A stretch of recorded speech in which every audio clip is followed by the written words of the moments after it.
아멘.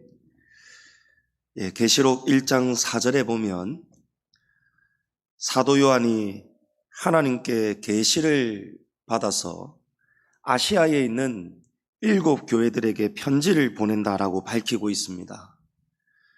요한이 반모섬에 유배되어 있을 때에 하나님께서 환상을 주시면서 계시를 주시는데 보니까 인자 같은 이가 발에 끌리는 옷을 입고 7 촛대 사이를 거니시고 또 그 손에는 7 별을 지니고 계셨습니다. 계시록 1장 20절에 내가 본 것은 내 오른손에 7 별의 비밀과 또 7 금촛대라. 7 별은 7 교회의 사자요 7 촛대는 7 교회니라 라고 합니다.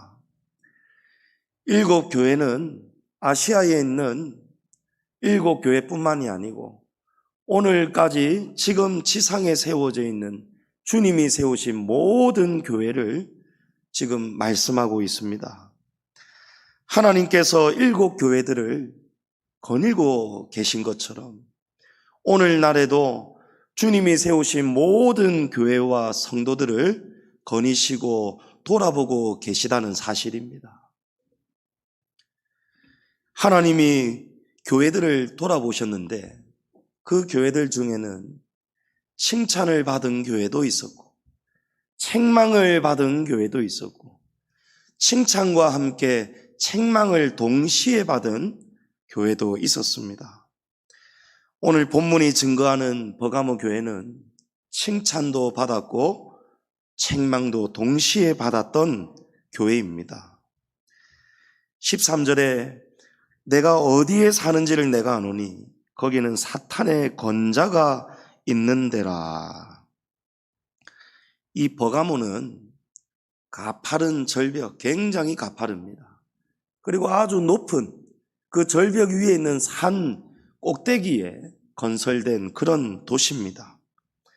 버가모라는 이름의 뜻이 성체, 요새 이런 뜻이에요. 제가 우리 성도님들 덕분에 대학원을 다닐 때에 터키 소아시아 지역을 선교 현장을 돌아보면서 이 버가모에 가보았습니다. 너무 높아서 지금은 기술이 발달한 덕분에 케이블카를 타고 올라가요. 케이블카를 타고 한참을 올라가는 거예요. 야, 언제까지 올라가야 되나 할 정도로 올라가요. 도착해서 보면 얼마나 놀라운지 모릅니다. 야, 어떻게 이런 산 꼭대기에 절벽 위에 이렇게 드넓은 거대한 도시를 건설하였을까? 깜짝 놀라는 거예요. 근데 더 놀랄 일이 있어요. 이 버가모에는 아주 크게 지은 신전이 4개나 있습니다. 4군데나 있어요. 버가모 사람들은 대표적으로 여러 신들 많이 섬겼지만 대표적으로 아테네와 같은 또 이런 신들, 제우스 신들 이런 신을 섬기면서 큰 신전을 4군데나 건설하였습니다. 근데 그 높이가 수십 미터나 달하는 거예요.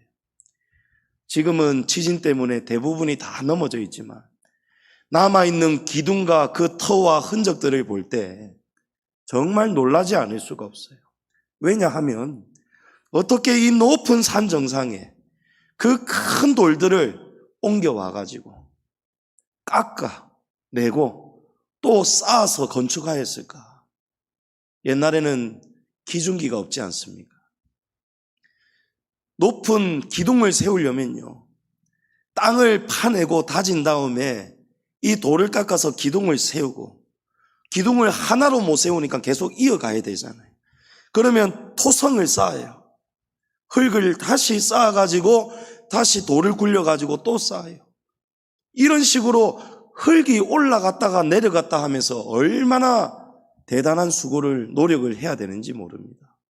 무엇을 말씀하냐 하면은 버가모 사람들이 그 높은 산 꼭대기에 도시를 건설한 것도 모자라서 그 큰 신전을 4군데나 지을 만큼 우상을 섬기는 열심이 둘째가라면 서러울 만큼 대단한 도시가 바로 버가모였다라는 사실입니다. 그런데 이처럼 우상을 섬기는 열심이 대단한 도시에서 교회가 세워졌습니다. 버가모 교회가 세워졌어요. 여러분, 북한에 교회가 세워진다라는 것을 한번 상상을 해 보십시오.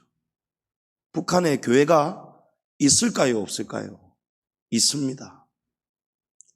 그런데 그 교회는 교회 건물이 존재하는 그런 교회는 가짜 교회예요.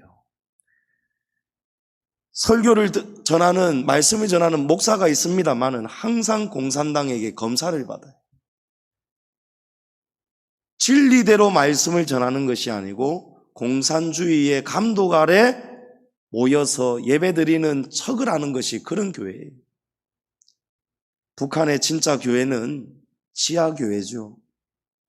아무도 찾아올 수 없는, 볼 수 없는 곳에 몰래 은밀하게 모여서 목숨을 걸고 신앙을 지켜가는 거예요. 영화로도 소개가 되었지 않습니까? 동굴 같은 곳에서 몰래 모여서 찬양하고 기도하고 예배하다가 발각이 됐을 때에 이 임산부가 임신한 채로 그냥 배가 찢겨져 죽임을 당하는 거예요. 걸렸다 하면은 탄강에 끌려가든지 죽는 것입니다. 그런 우상을 섬기는 열심이 대단한 버가모에서 교회가 세워졌다는 것은 기적과도 같은 일일 것입니다. 하나님이 뭐라고 말씀하십니까? 내가 어디에 사는지를 내가 아노니 거기는 사탄의 권자가 있는 데라. 하나님이 7 금초 때 7 교회, 지상의 모든 교회를 거닐고 계십니다.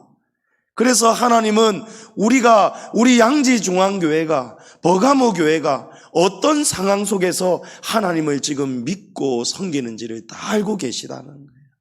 여러분, 얼마나 위로가 되는 말씀입니까? 어렵다, 힘들다, 우리가 고통당할 일이 아니더라고요. 주님을 위해서, 주님 교회를 위해서 우리가 몸과 마음과 뜻과 정성을, 목숨을 다해서 그 힘든 중에도 주님의 교회를 세워가는 우리의 수고가 하나도 땅에 떨어질 리가 없고 하나도 기억되지 않음이 없다는 것을 여러분 꼭 기억하시기 바랍니다. 하나님이 다 알고 계시는 거예요. 하나님이 버가모 교회의 상황을 다 잘 알고 계셨습니다. 거기는 사탄의 권자가 있는 데라. 거기는 사탄의 도시고 사탄의 권자가 있어서 교회가 세워지기가 심히 기적과 같은 일이고, 성도들이 믿음 생활을 한다는 것은 목숨을 걸고 해야 되는 곳이라는 것을 하나님이 다 알고 계시다는 거예요. 사단의 도시에서 모진 핍박과 죽음을 각오하고 세워진 교회가 버가모 교회입니다. 그래서 하나님이 지금 칭찬하시는 거예요.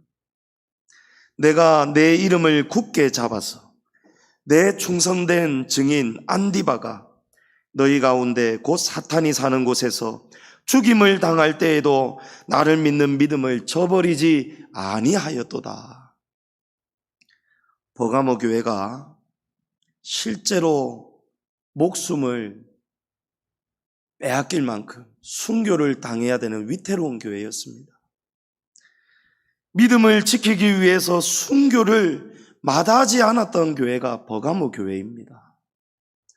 하나님은 그 중에서도 특별히 한 사람, 안디바의 이름을 말씀하고 있습니다. 하나님이 우리의 이름을 다 기억하고 계십니다. 전승에 의하면 안디바는 성경 전체를 통틀어서 단 한 번 오늘 본문에 등장하는 이름이 안디바입니다. 이 한 사람이에요.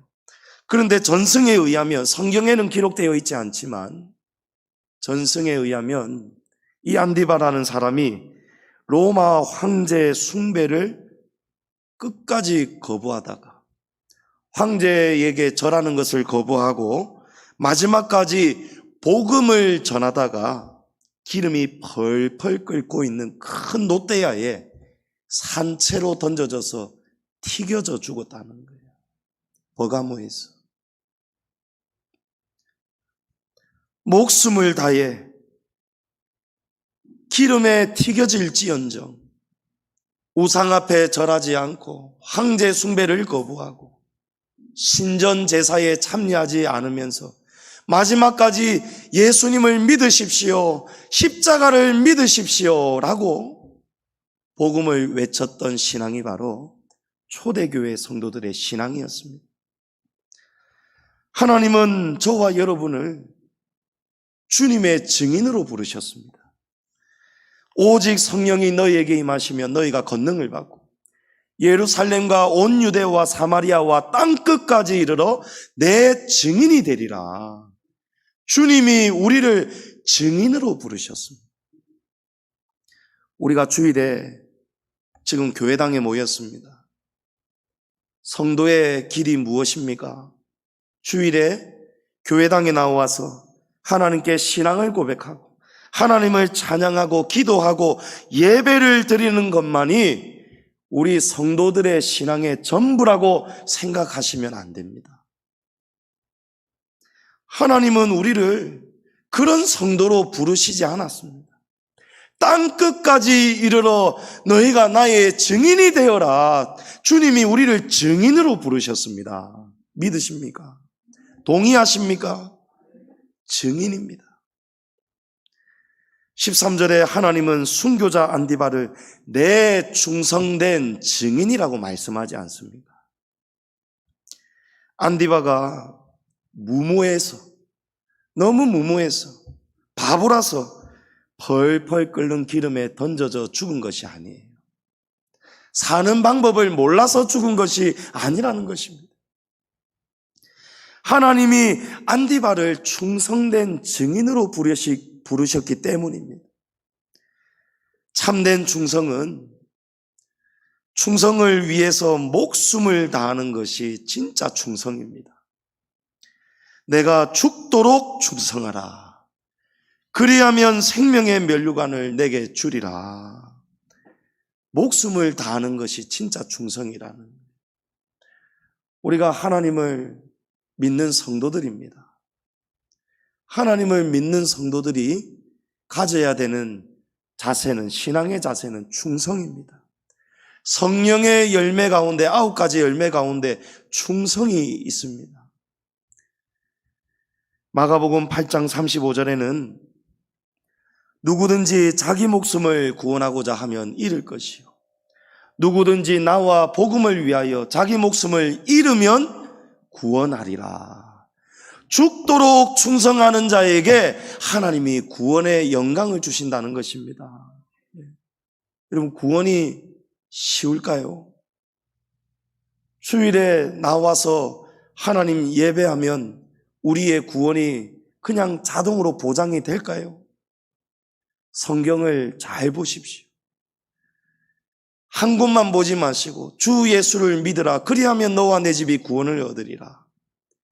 이 말씀만 보면은 우리 예수님 믿는다면 구원받습니다. 그러나 나더러 주여 주여 한다고 구원을 받는 것이 아니고 아버지의 뜻대로 행하는 자라야 구원을 받는다는 이 말씀도 있다라는 사실이에요. 너희 구원을 두렵고 떨리는 마음으로 이루어 가라고 말씀합니다. 구원 받았다가 아니고 구원을 이루어 가라는 거예요. 그리고 하나님이 뭐라고 말씀하십니까? 누구든지 자기 목숨을 구원하고자 하면 잃는다는 거예요. 세상과 타협하고 우상 앞에 절하고 살기 위해서, 황제 앞에 절하고 이렇게 믿으면서 하나님도 믿는 그런 신앙을 가지고 살아가면은 목숨을 잃는다는 거예요. 영생을 말씀합니다. 그러나 마지막까지 하나님의 충성된 증인이 되어서 목숨을 바치는 충성을 다하면서 주님을 위해서, 주님의 복음을 위해서 자기 목숨을 잃으면, 그런 충성된 증인으로 살아간다면 그런 충성된 증인의 생명을 하나님이 영원토록 영생의 복을 주시겠다 말씀하시는 것입니다. 충성된 증인은 하루아침에 되지가 않습니다. 여러분, 충성이 하루아침에 되겠습니까? 여러분, 하루아침에 사랑이 그냥 되겠습니까? 불같은 사랑, 여러분, 불같은 사랑 진짜 사랑이던가요?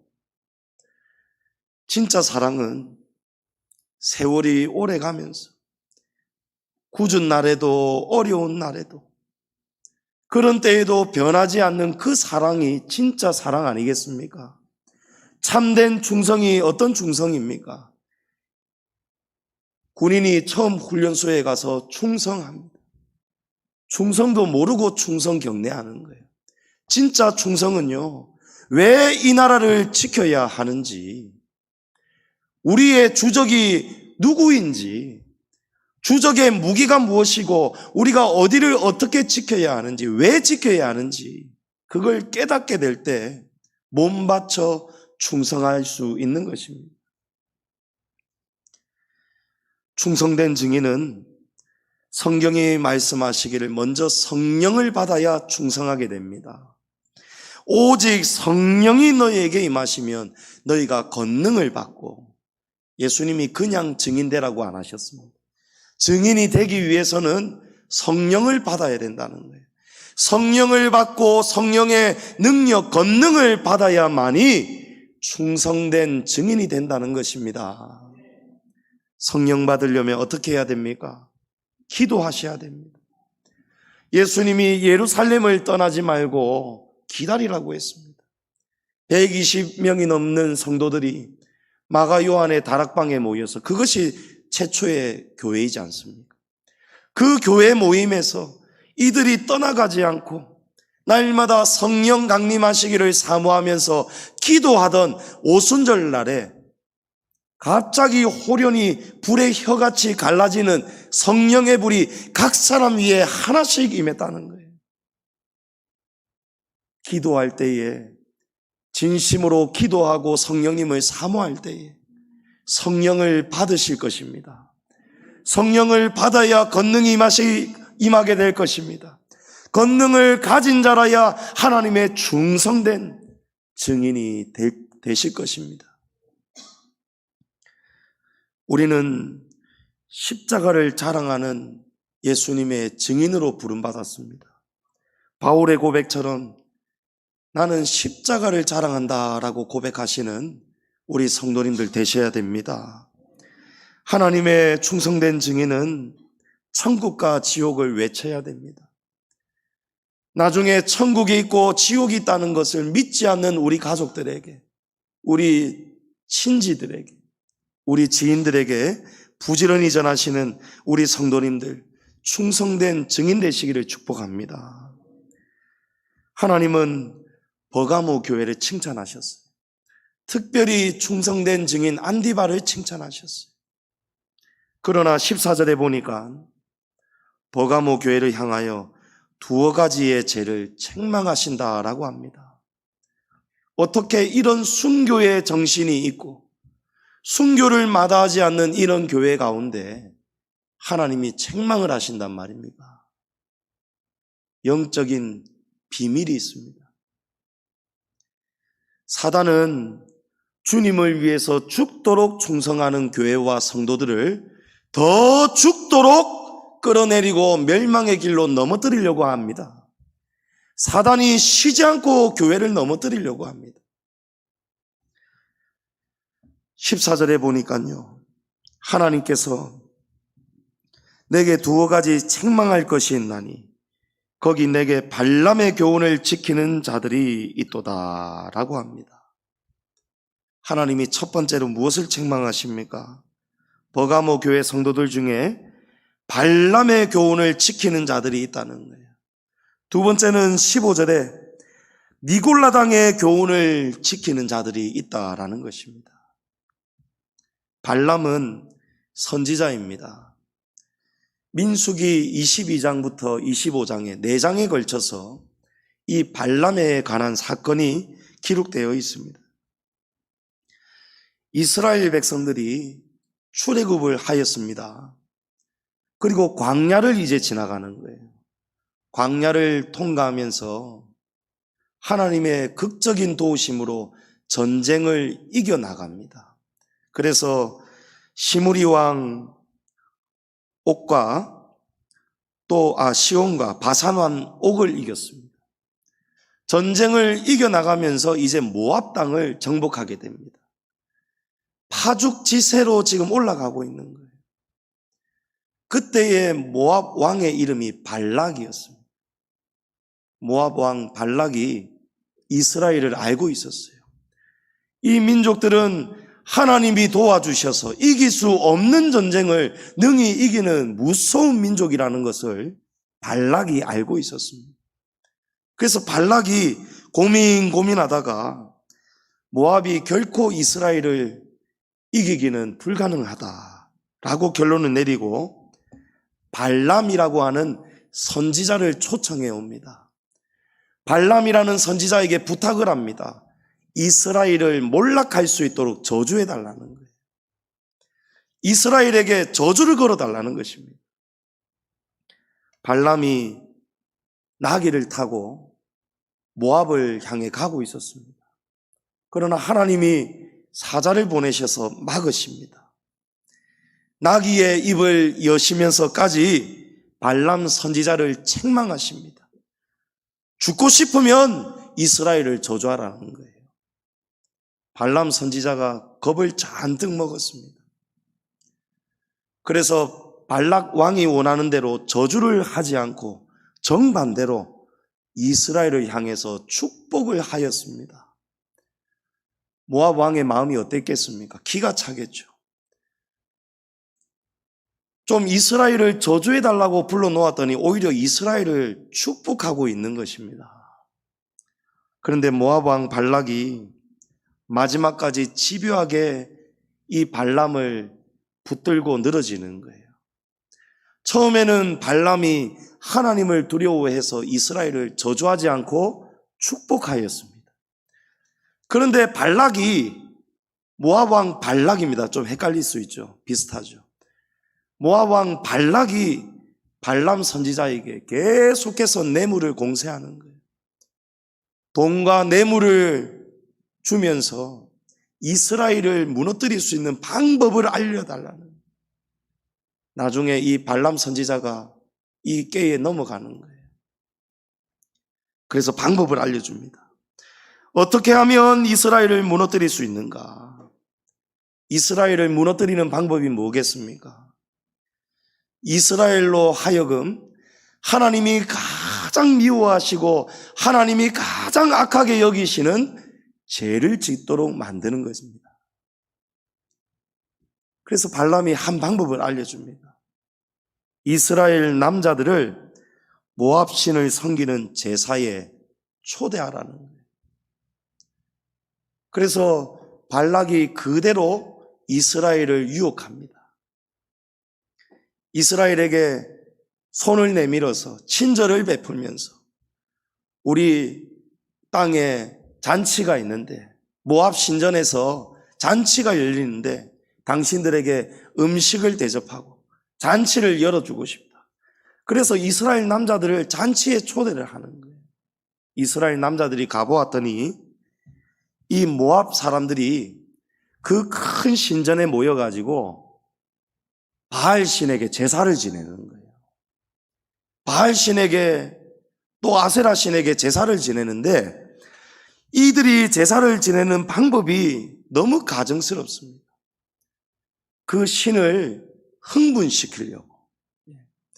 신이 흥분해야 이 땅에 풍요가 찾아온다라는 신앙이기 때문에 신을 흥분시키기 위해서 그 신상 앞에서 그곳에 모인 모압의 남자들과 여자들이 가증스럽게도 신전 안에서 신 앞에서 신상 앞에서 남녀들이 집단적으로 혼음을 벌이는 거예요.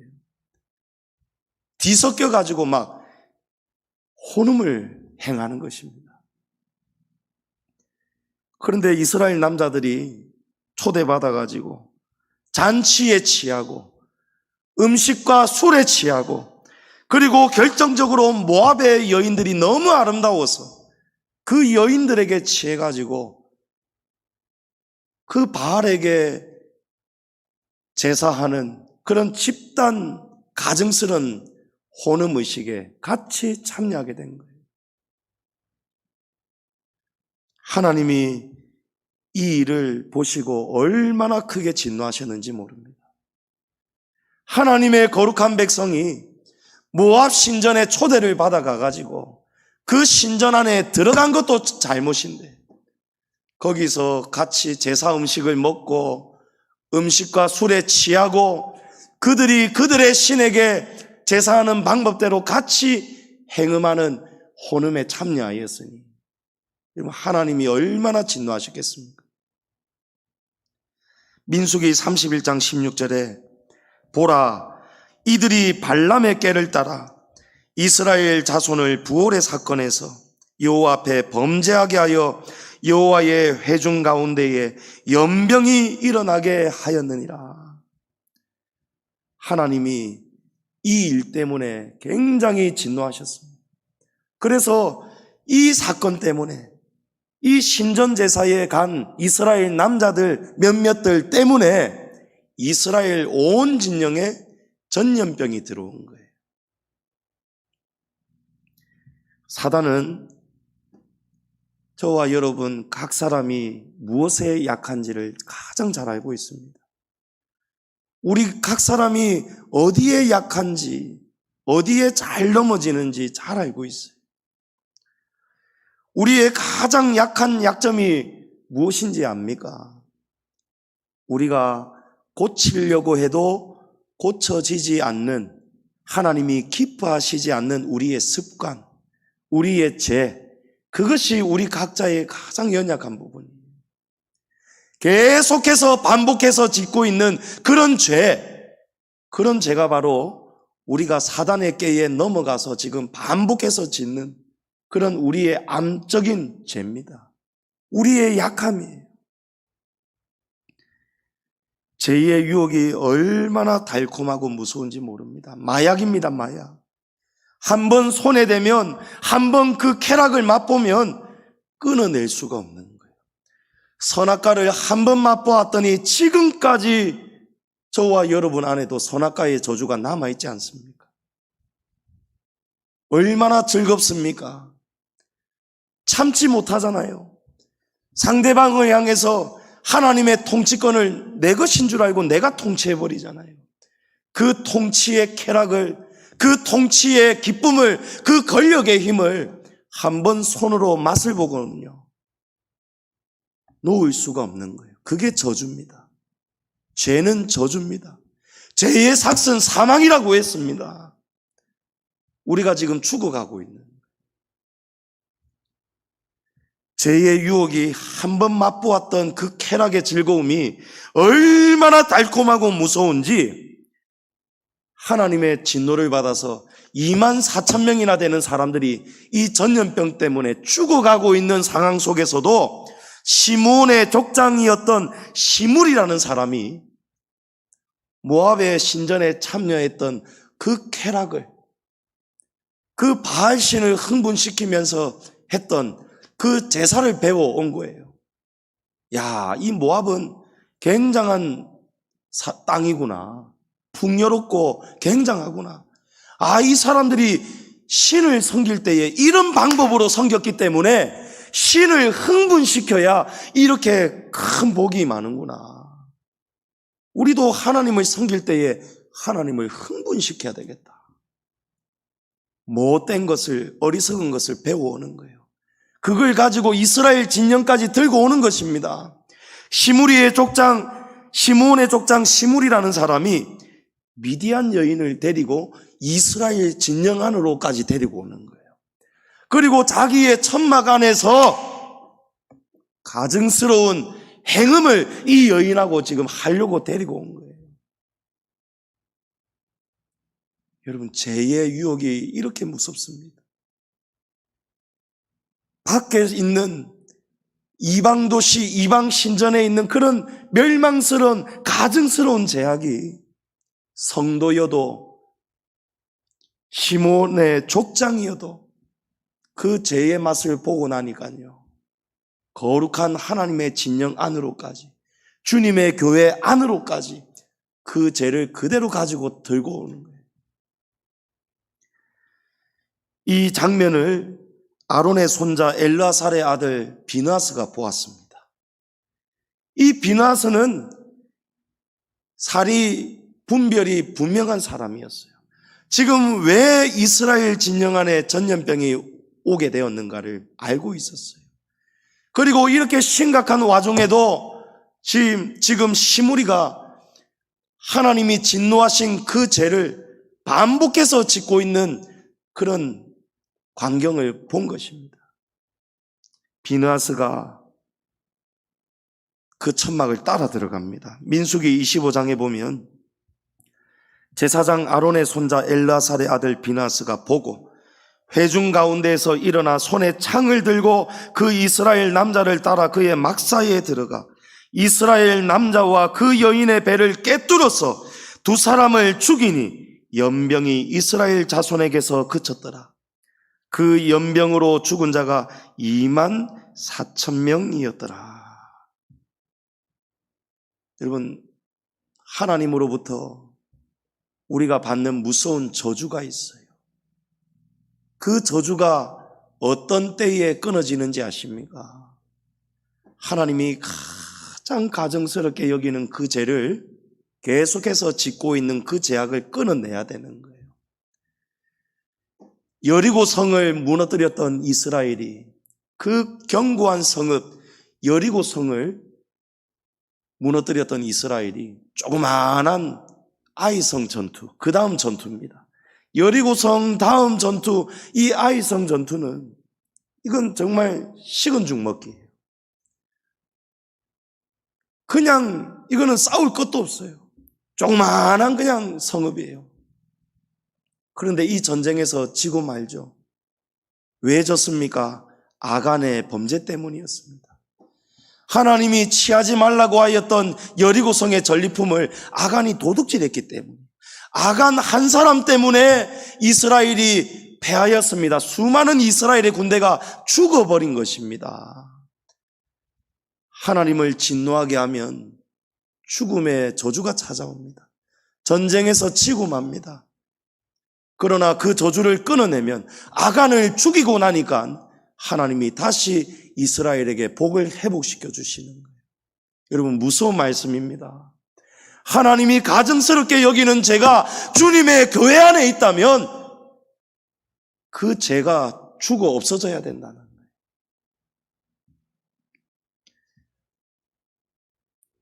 발락의 교훈을 따라가서 가증스러운 우상 제사를 배워오고 그 더러운 음란이 이스라엘 진영 안에까지 들어와 버렸어요. 그 결과로 연병이 돌았고 24,000명이나 되는 사람들이 속수무책으로 죽어가고 있었어요.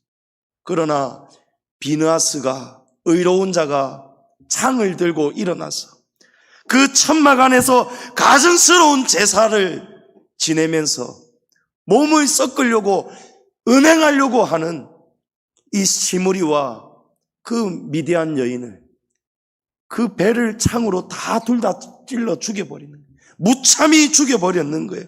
창으로 단죄하고 죽이니까 연병이 그치게 되었다는 거예요. 하나님이 버가모 교회를 향해서 책망을 하시는 거예요. 너희들 중에도 발람의 교훈을 따라가는 자들이 있다는 거예요. 사도 요한이 뭐라고 했습니까? 발에 끌리는 옷을 입으신 인자 같은 분이 7 금초대 사이를 거느시고 계셨다는 거예요. 하나님이 교회들을 지금 다 돌아보고 계시다는 거예요. 양지중앙교회를 하나님이 지금 다 지켜보고 계시다는 거예요. 양지중앙교회 안에 있는 성도 한 사람 한 사람의 삶을 하나님이 지금 다 보고 계시다는 거예요. 하나님이 버가모 교회를 책망하신 거예요. 너희들 중에 몇 사람이 발람의 교훈을 지금 따라가는 자들이 있다는 거예요. 하나님이 정확하게 알고 계십니다. 나중에 우리가 오리발 내밀 수가 없어요. 주님, 저 그런 적 없는데요. 여러분, 말도 안 되는 소리입니다. 발람의 교훈을 따라가는 자들은 어떤 자들입니까? 발람의 교훈이 무엇을 뜻합니까? 발람이 이스라엘을 무너뜨리는 방법을 알려주었습니다. 발락에게. 발람의 교훈은 하나님의 교회를 무너뜨리는 방법이에요. 하나님이 가장 싫어하시는 죄를 짓도록 만드는 것이 발람의 교훈입니다. 발람의 교훈을 따라가는 자들은 하나님이 가장 싫어하시고 악하게 여기시는 죄를, 주님의 교회를 섬기면서도 하나님을 믿는다 하면서도 그 죄를 짓고 살아가는 자들이에요. 버가모에 큰 신전이 세워졌다라고 말씀드렸지요. 똑같은 일이 벌어진 거예요. 버가모에 있는 4개의 큰 신전에서도 주기적으로 향연이 펼쳐졌습니다. 잔치가 열리는 거예요. 제사의식 열려진 거예요. 거기에는 또 맛있는 음식이 있고 또 맛있는 술이 있습니다.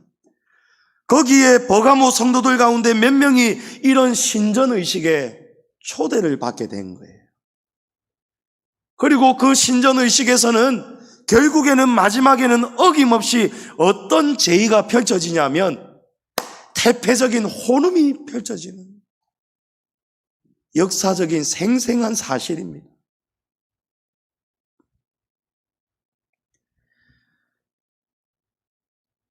버가모 성도들 가운데 초대받지 말아야 되는 자리에, 가지 말아야 되는 자리에, 먹지 말아야 되는 음식에 손을 대고, 보지 말아야 될 것을 보고, 섞지 말아야 되는 것을 섞은 성도들이 있었던 것입니다. 성도님 여러분, 지금 우리가 살아가는 세상을 한번 보십시오. 사단은 가면 갈수록 온 세상을 더러운 음란으로, 소돔성과 같은 음란의 도시로 만들고 있습니다. 동성애자들의 인권이 가면 갈수록 강화되고 있죠. 예전에는 자신의 그런 동성애적인 것을 오픈할 수도 없었는데 지금은 얼마나 고개를 용감하게 들고 오히려 해마다 서울시청 광장에서 동성애 축제가 열리지 않습니까? 혼전순결 여러분 아십니까? 우리 청년들 아십니까? 청년들 혼전순결을 지키는 정절이 지금 이 시대에 어떻게 되어가고 있습니까? 무분별한 음란과 혼전순결이 깨어지고 무분별한 그런 제약들 속에서 우리 대한민국만 1년에 해마다 5만 명이 넘는 태아들이 낙태되어 가고 있다는 거예요. 5만 명이 넘는 태아들이 지금 잘못된 그런 음란 때문에, 음란 문화 때문에 5만 명이 넘는 태아들이 하나님이 지금 다 보고 계시는데 낙태를 죽여버리는 거예요.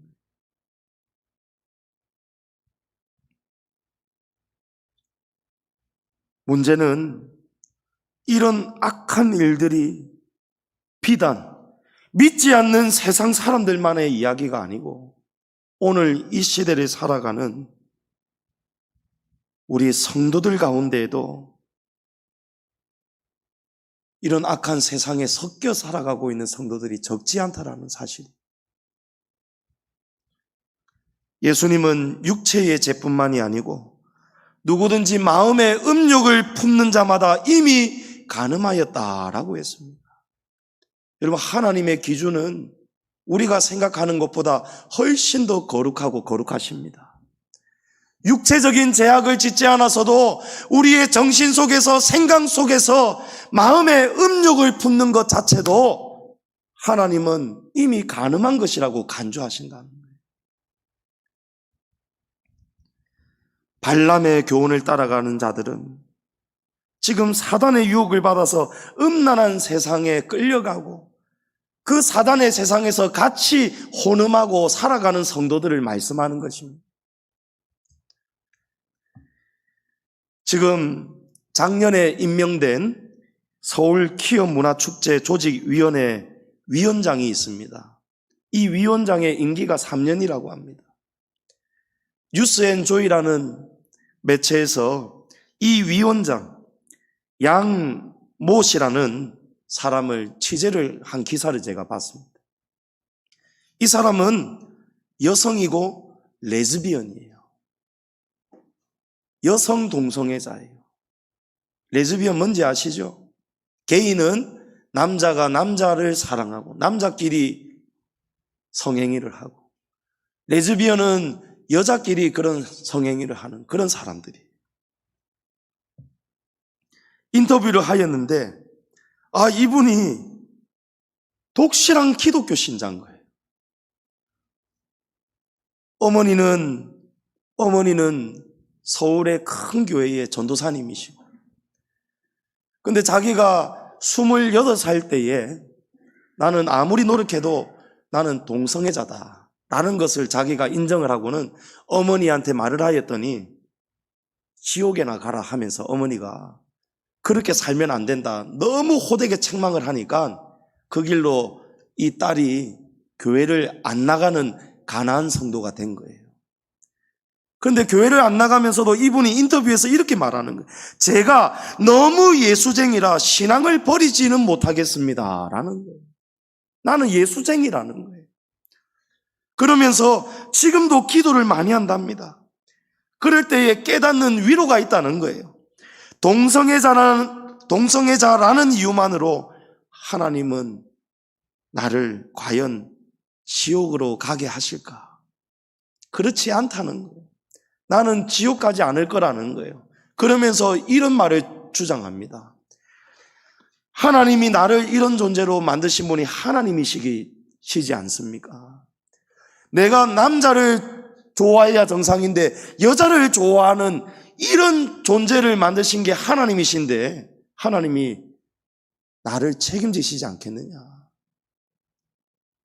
사단에게 지금 속는 것입니다. 하나님은 우리 사람을 그렇게 창조하시지 않았습니다. 과학적 분야에서, 정신적 분야에서 동성애적인 이런 성향은 선천적인 것이 아니고 후천적이라는 것이 이미 많은 학자들에 의해서 지금 증명이 되고 밝혀진 바가 있습니다. 하나님은 분명하게 말씀합니다. 고린도전서 6장에 불의한 자는 하나님의 나라를 유업으로 받지 못한다고 합니다. 불의한 자는 하나님의 나라에 갈 수가 없는 거예요. 그 불의는 음행과 우상숭배와 간음하는 자, 남색하는 자, 이 남색이 바로 동성애입니다. 동성애에 죄를 짓는 자는 하나님의 나라에 들어갈 수가 없다는 거예요. 우리 기독교 청년들을 대상으로 혼전 순결에 대해서 조사를 했습니다. 2009년도에 조사한 자료가 마지막 자료더라고요. 제가 검색을 하고 알아보았더니요, 2009년도에 기독 청년들을 대상해서 혼전 순결을 지켜야 되는가 조사를 하였더니 우리 기독 청년들 가운데 12년 전의 청년들 신앙이에요. 50.7%가 혼전 순결은 지켜야 된다라고 대답했다는 거예요. 나머지 49.3%는 지키지 않아도 된다라는 사람들이에요. 하나님을 믿는 청년들의 신앙이에요, 지금. 그 중에 33.8%는 결혼할 사이라면, 결혼을 약속했다면 그 전에 혼전 순결 안 지켜도 된다는 거예요. 결혼은 예식이 아닙니다. 우리 오늘날 어쩔 수 없는 환경, 믿지 않는 가정, 이런 형편들 때문에 이해를 충분히 합니다만은요, 우리 성도들의 가정에서 자녀들을 결혼시킬 때에는요, 하나님 앞에서 결혼하셔야 돼요. 하나님 앞에서 예배하면서 하나님 앞에 맹세해야 된다는 것입니다. 가정은 하나님이 맺어주시는 거예요. 남자와 여자가 부모를 떠나 연합할지니 하나님이 그 연합을 이루어 주십니다. 하나님께서 부모를 떠나 한 몸을 이루라 하나님이 말씀하셨어요. 이 세상에 결혼이 지금 얼마나 가벼워졌습니까? 주례도 없어요. 순서도 자유로워요. 신랑 신부가 자기들의 자유의지를 가지고 지금 전부 다 무엇을 따라가는 겁니까? 세상 문화 따라가는 거예요. 너희는 이 세대를 본받지 말고 하나님이 기뻐하시고 선하게 여기시고 온전하게 여기시는 그 뜻을 분별하라고 했어요. 성경의 정신이 지금 다 무너져 가고 있는 거예요. 우리 성도들을 향해서 이것을 가르치고 책망해야 되는데 지금 교회와 목회자들이 지금 성도들의 눈치를 보면서 바른 진리의 말씀을 전하지 않는 것입니다. 우리 성도님들 이해하셔야 됩니다. 예, 지금 이 시대 속에서 목회자인 저도 지금 이해를 합니다. 이해를 하지만 진리는 우리가 이해하고 안 하고의 문제가 아니지 않습니까? 진리는 분명한 거예요. 하나님 보시기에 선하지 못한 것은 선하지 못한 것입니다. 우리 성도들이 잘못한 것은 하나님 앞에 용서를 구하셔야 되는 거예요. 자녀들을 올바르게 양육하셔야 되는 거예요. 자녀들이 하나님 앞에서 거룩한 길로 가게 하셔야 돼요. 우리 자녀들이 하나님 앞에서 혼전 순결을 지킬 수 있도록 얼마나 하나님 앞에서 음행의 죄가, 간음의 죄가 무서운가를 가르치셔야 된다는 거예요. 33.8%는 결혼할 사이라면 결혼 전에 혼전 순결 지키지 않아도 된다는 거예요. 그러면 결혼하려다가 결혼이 깨어져 버리면 어떻게 되는 거예요? 15.5%의 청년들이 결혼과 성관계는 별개의 문제다, 이렇게 대답을 했어요. 그러니까 자신의 순결이 꼭 결혼할 한 남자를 위해서 지킬 필요가 없다라는 거예요. 이런 생각을 12년 전에 우리 기독교 청년들이 이렇게 대답을 했다는 거예요.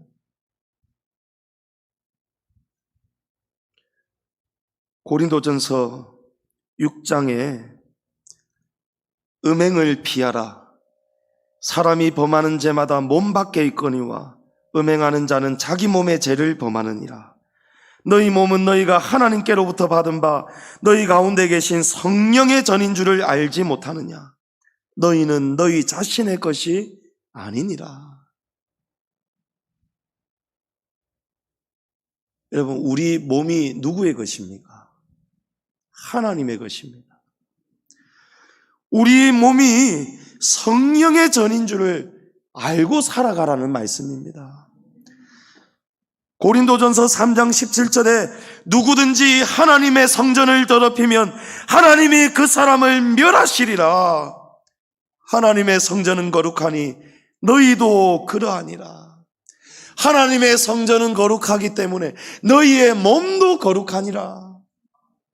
여러분, 하나님의 성전이 몸을요 더럽히면 누구든지 이 몸을 더럽히는 자는 하나님이 그 사람을 멸하시겠다는 거예요.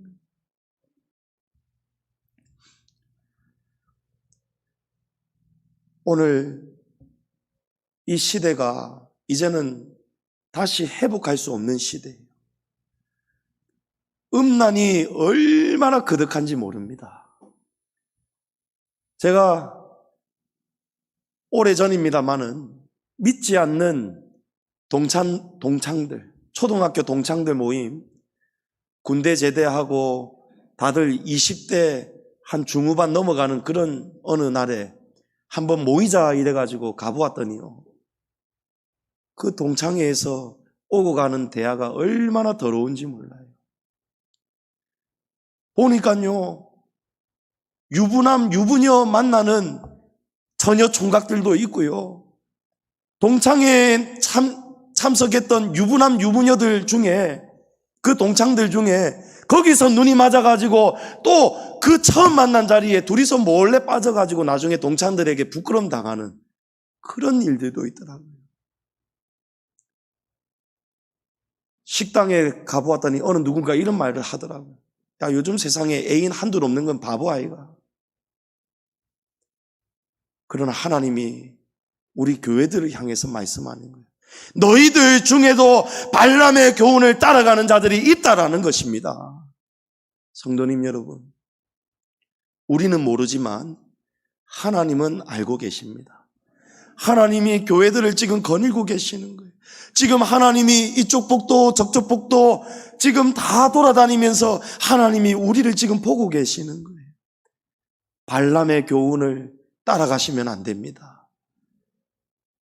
앞으로도 따라가시면 안 됩니다.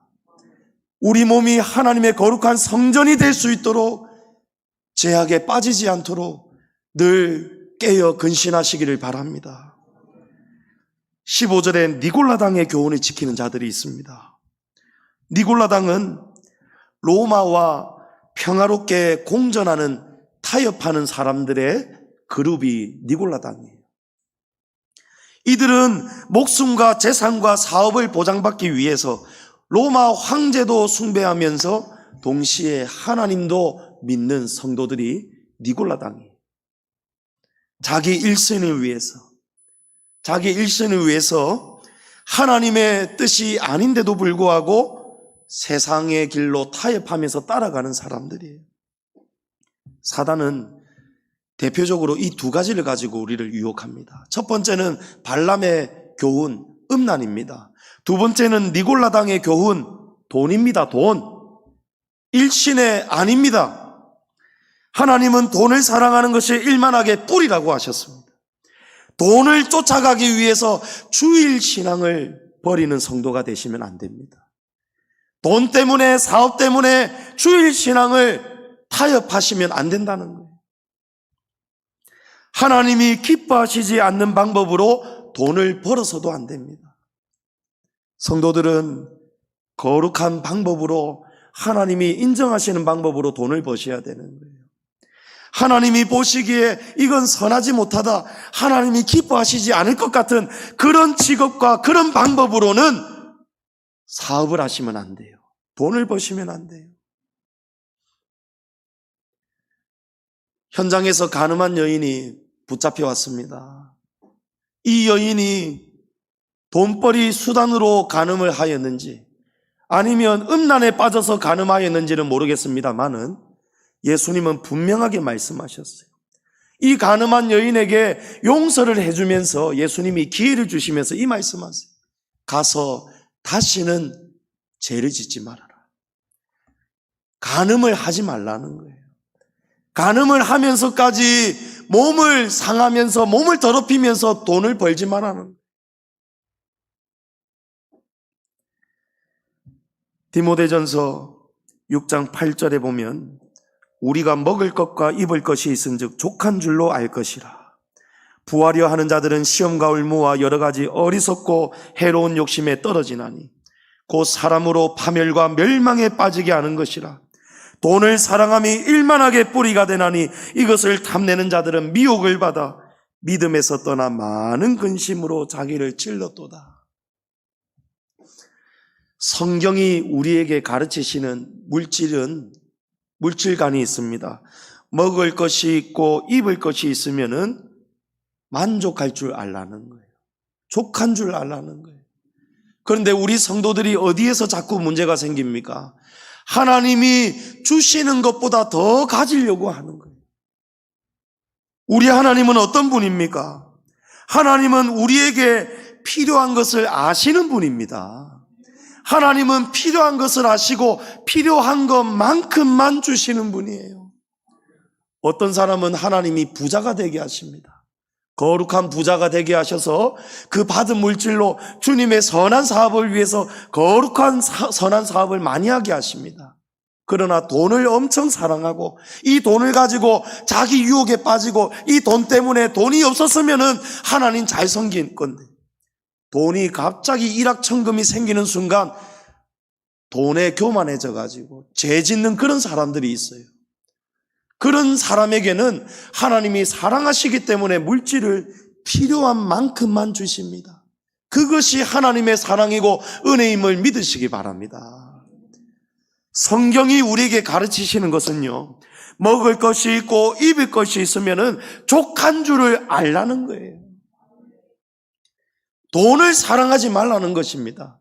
하나님이 주시지 않는 것까지 가지려고 하는 것은 악한 행위라는 거예요.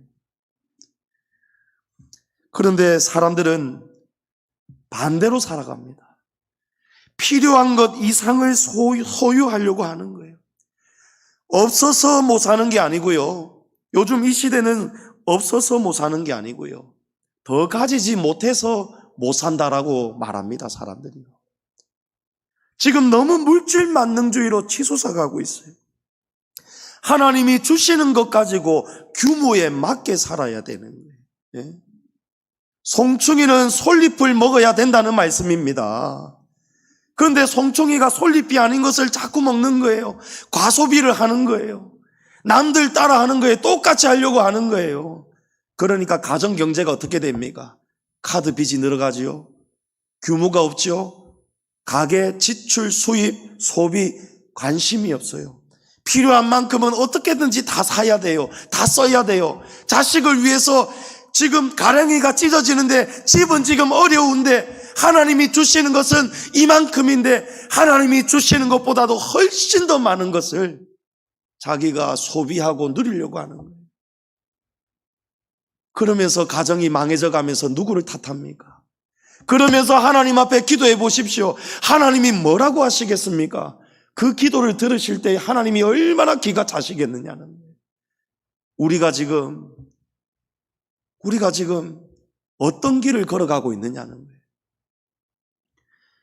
하나님은 너희는 무엇을 먹을까 마실까 입을까 내일 일을 염려하지 말라고 하셨습니다. 이것은 다 이방인이 구하는 거라고 했어요. 이것을 구하지 말고 너희는 먼저 그의 나라와 그의 의를 구하라. 그렇게 하면은 너희에게 필요한 모든 것을 내가 너희에게 더해 주리라. 이것이 진리입니다. 우리 직장에서 일하고 사업 장사할 때 우리 성도들의 정신이 이 정신을 가지셔야 되는 거예요. 어떻게 하면 장사를 잘할까? 어떻게 하면 돈을 더 많이 벌 수 있을까? 어떻게 하면 억대 연봉이 될 수 있을까? 어떻게 하면 더 좋은 집을 가지고 부동산을 소유하고 더 많은 돈을 누릴 수 있을까? 빌딩을 살 수 있을까? 건물주가 될 수 있을까? 여러분, 이건 전부 다 이방인이 구하는 것이라는 거예요. 우리가 구해야 되는 것은 무엇입니까? 먼저 하나님의 나라와 의를 구하라는 거예요. 하나님의 나라와 의를 구하면 우리가 먹어야 될 것, 마셔야 될 것, 입어야 될 것, 필요한 것을 하나님이 주시겠다는 거예요. 그 믿음 가지시기를 축복합니다. 우리 지금 정반대로 사는 성도들이 많아요. 하나님이 지금 우리에게 말씀하시는 것은요, 하나님의 일하고 너희들의 일을, 성도들의 일을 바꾸자 하시는 거예요. 우리의 일이 무엇입니까? 먹을 것, 마실 것, 입을 것을 위해서 일하지 않습니까? 그런데 하나님이 그 일을 하나님이 해주시겠다는 거예요. 대신에 너희는 먼저 하나님의 나라와 그의 의를 구하라.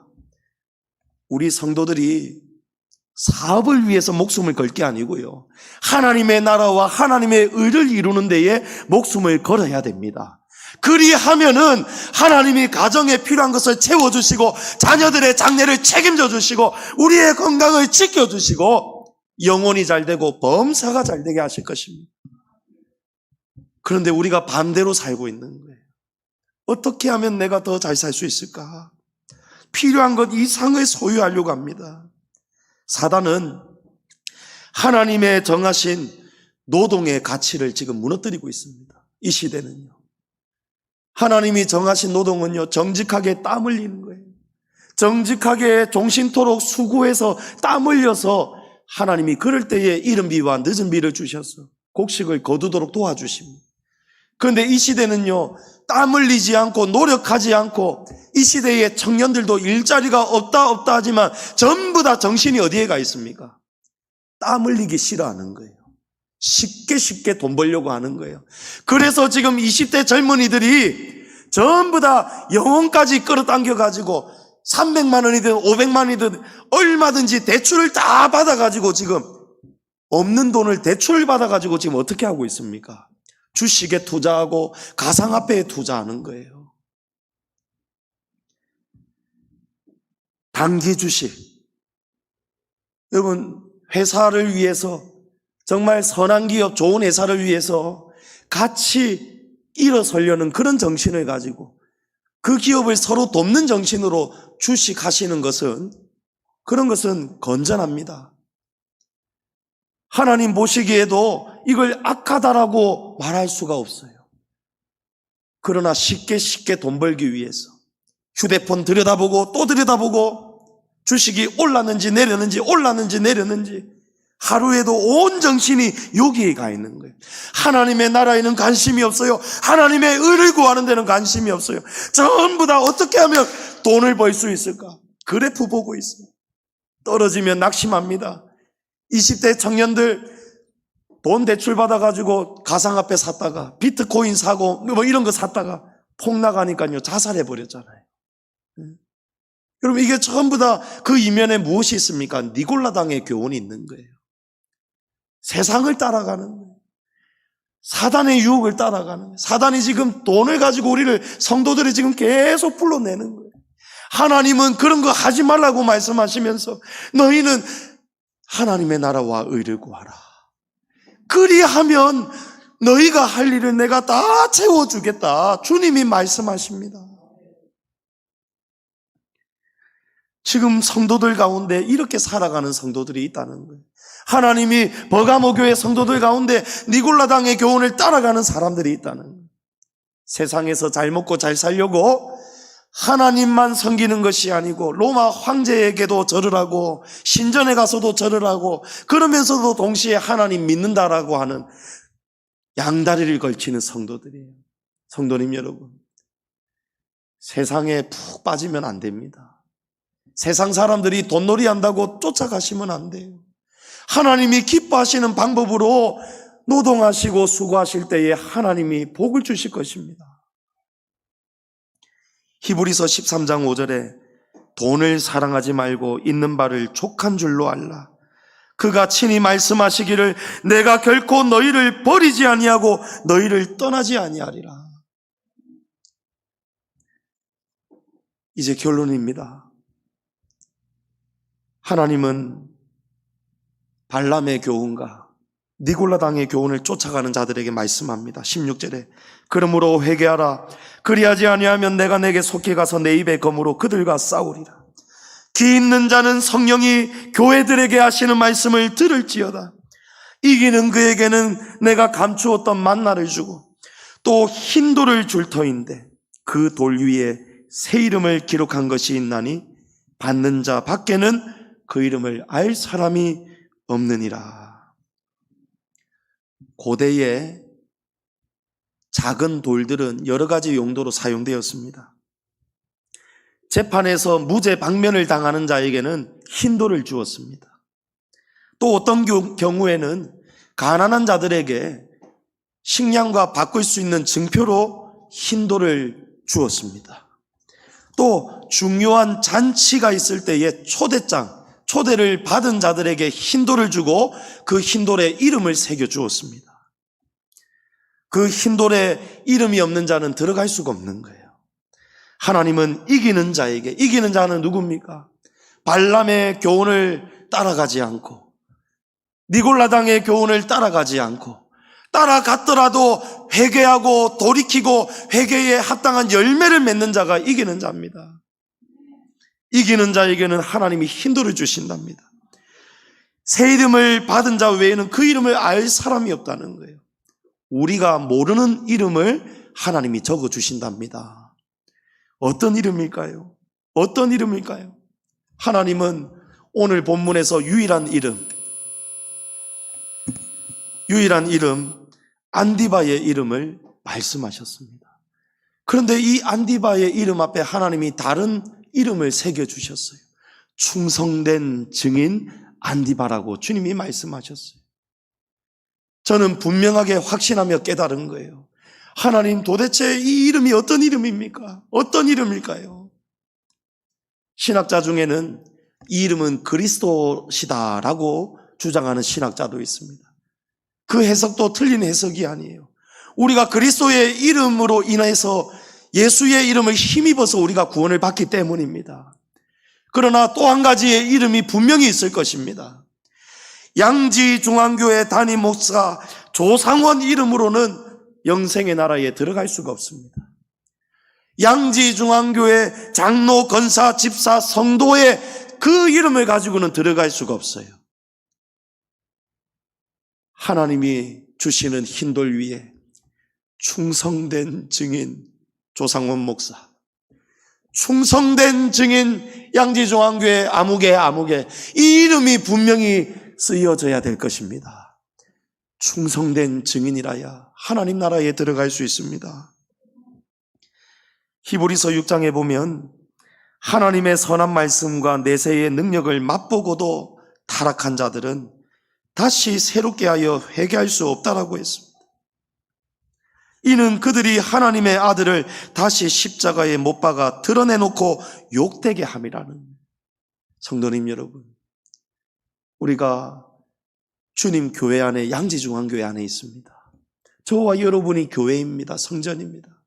그러면서도 우리가 오늘 이 말씀을 들었는데도 깨닫지 못하고 세속의 길, 음란한 세상을 닮아가고 따라간다면, 우리가 여전히 하나님이 기뻐하시지 않는 불의한 방법으로 재물을 쫓아가고 하나님의 나라와 의에는 관심이 없고 돈을 사랑하고 살아간다면, 어쩌면 우리가 타락한 자들이 되고야 말 것입니다. 하나님이 다시 새롭게 할 수 없는 그런 존재가 될 수밖에 없을 것입니다. 회개할 수 있을 때에 돌이키시기 바랍니다. 광주에 건물이 무너져서 그 버스 안에 있는 사람들이 갑자기 죽었지 않습니까? 실로암 망대가 무너져서 18사람이 죽었을 때 예수님이 이들이 너희들보다 죄가 많아서 죽은지 아느냐? 아니다. 누구든지 회개하지 않는 자는 이와 같이 망하리라 하셨습니다. 여러분, 회개하셔야 됩니다. 회개하시고 하나님 앞에서 이 세상을, 이제 얼마 남지 않은 우리의 삶을 거룩하게 살아가시기 바랍니다. 흰돌에 새겨진 이름, 충성된 증인 저와 여러분이 되셔서 하나님 나라의 영광의 잔치에 들어가는 그날에 이르시기를 주님의 이름으로 축복합니다.